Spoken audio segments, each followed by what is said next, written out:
So we've been covering on this channel this lawsuit Derek Dixon filed against Tyler Perry. It is for over $250,000. Derek Dixon is suing Tyler Perry because he allegedly harassed him in a certain way. I won't say that on YouTube. Y'all can use your imagination. If you don't know the story, Derek Dixon's filing a $260 million lawsuit against Tyler Perry for harassment and for a lot of other things that we got into and we covered when we reviewed the full lawsuit. If you haven't seen that, I'll leave a link to the full lawsuit in the description. Now, we're going to hear from Derek Dixon himself. He's finally speaking out. We're finally going to hear what he thinks about this entire situation, what he thinks about Tyler Perry's response, and how he feels this is going to go and what his experience was with Tyler Perry. Let's check this out from ABC News. Now to our ABC News exclusive. Tyler Perry accuser Derek Dixon sits down in a TV interview for the first time, sharing allegations of workplace sexual assault and harassment. In June, he filed a $260 million lawsuit against the media mogul. These are claims that Tyler Perry denies. But Dixon says he's speaking out now to try to stop a billionaire who won't stop themselves. What made you decide to come forward with your story? I wanted to speak out and not stay silent about it anymore. Actor Derek Dixon sitting down for his first television interview since filing a $260 million lawsuit against media mogul Tyler Perry, detailing the alleged sexual harassment and assaults he says he endured. That's when he pushed me up against the wall and grabbed my ass again. Dixon starred as Dale in Tyler Perry's BET series The Oval. Why are you yelling? I'm in this too, remember? You're not in it. Did you get shot at? No, I actually got shot. He appeared in 85 episodes between 2021 and 2025. Tell us about the first time you ever met Tyler Perry. Yeah, I met him at his studio opening party in 2019. I was working for an events company, and we met, and he said to me, are you an actor? And I said, well, not right now. I'm working on it, but not right now. And he said, yeah, you are. We need to talk. You should get my number and we'll talk about this. Did any of your initial interactions give you pause? A few of them did give me pause, but they weren't bad enough to think like this was a dangerous situation. I'm going to need my body language experts on this. Shout out to Amy, our resident body language expert here. I'll be interested to hear what she has to say watching this interview of him talking about his interactions with Tyler Perry. What I'm seeing right now, it seems like he's telling the truth.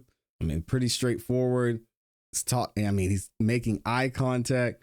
But the interesting thing is he's saying, I didn't even think about pursuing this in the first place. And I wonder, with him filing this $260 million lawsuit, I can imagine that he wouldn't think he would get the entire $260 million.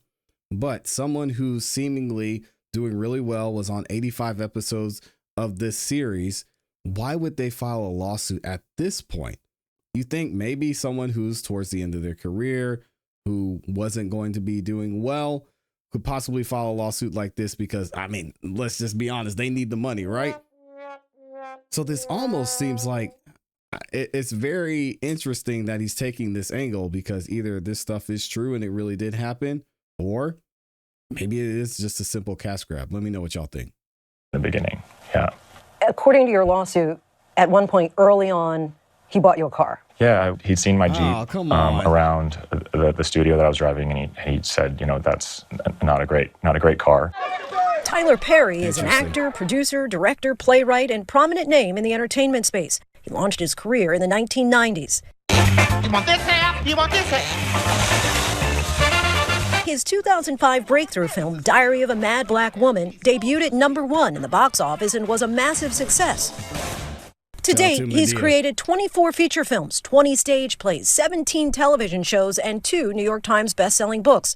In 2021, his prolific career earned him a spot in the exclusive Billionaires Club.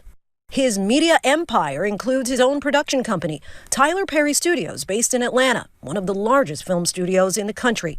I'm not trying to do anything other than meet somebody at their humanity. As his career has flourished, he's also made a name for himself in the philanthropic space. So in early 2020, you land the role of Dale on The Oval. Was that a dream job? It was, yeah. It was. To be a series regular on a show was something I always dreamed about. The complaint includes multiple screenshots of text messages allegedly between Dixon and Perry. Picture where he's on the jet ski. Well, I said, nice picture. And he said, yeah, the water looks calm. And he said, nice picture. You don't see that stud in that picture? Rude. And I said, LOL, yes, that's a stud. And all these texts, I tried to de-escalate them and make a joke out of them. Some of the messages more sexual in nature. One of them says, what's it going to take for you to have guiltless sex? Have y'all found that in therapy yet? Too. I would hope that you would let someone hold you and make love to you.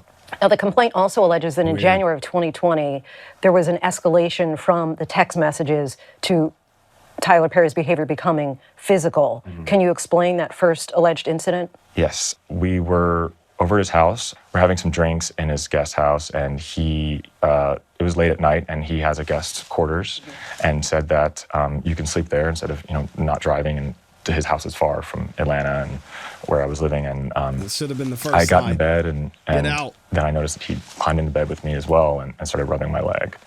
And I jumped up out of bed, and he said, turn around so I can look at you, and just commented on how I looked, and then he got up and left. So I thought after that instance, it was pretty clear that I was not interested in that type of a relationship. It was very, very strange. I mean, I think it's okay that people try to make a move or shoot their shot, but if they get rejected, I think that they should stop. And so I thought it would stop after that, and it didn't. At the end of the second season, Dale gets shot in the chest 4 times.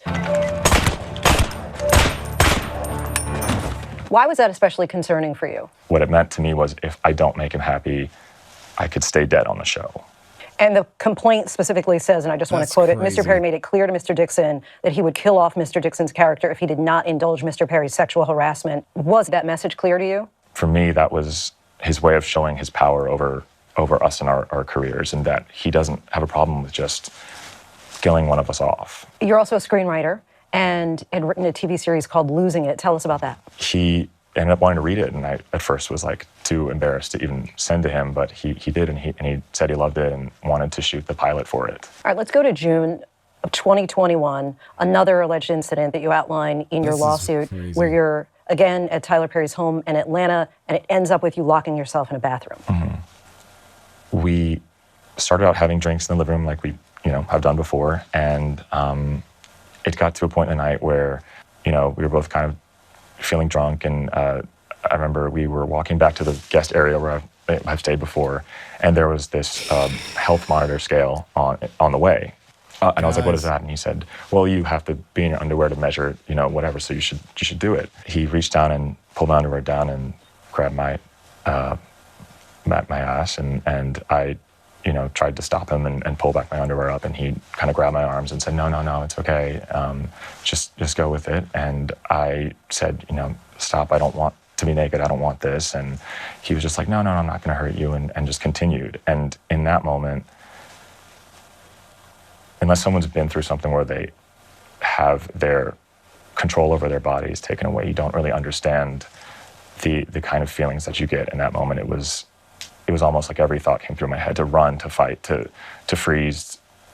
I didn't know what to do. He said, this is tough, man. This is always tough for me to hear for adults. I'm gonna be honest, because this is a grown man interacting with another grown man, and this happened over an extended period of time. I mean, at some point, is your career worth it? Are you just gonna put your head down and say, I'm just gonna do what I gotta do? All right, Tyler Perry, have a piece. I mean, how far are you gonna let this go? I think at some point greed comes into play, and we've seen this when I've talked about a lot of the lawsuits that were filed against Diddy, other lawsuits we've seen, lawsuits against Jay-Z, lawsuits against Diddy, against Cassie. And it's just like some of these stories, I find it hard to believe. Now, we always believe innocent until proven guilty on this channel, but I want to know what y'all think about this situation. We've seen the text messages. We've heard from Tyler Perry. We've heard from Derek Dixon. Who do you believe? Do you think this lawsuit has any merit? Do you think Derek Dixon was trying to set Tyler Perry up, or is Tyler Perry just freaky like that? I want to know what y'all think in the comments and in the chat.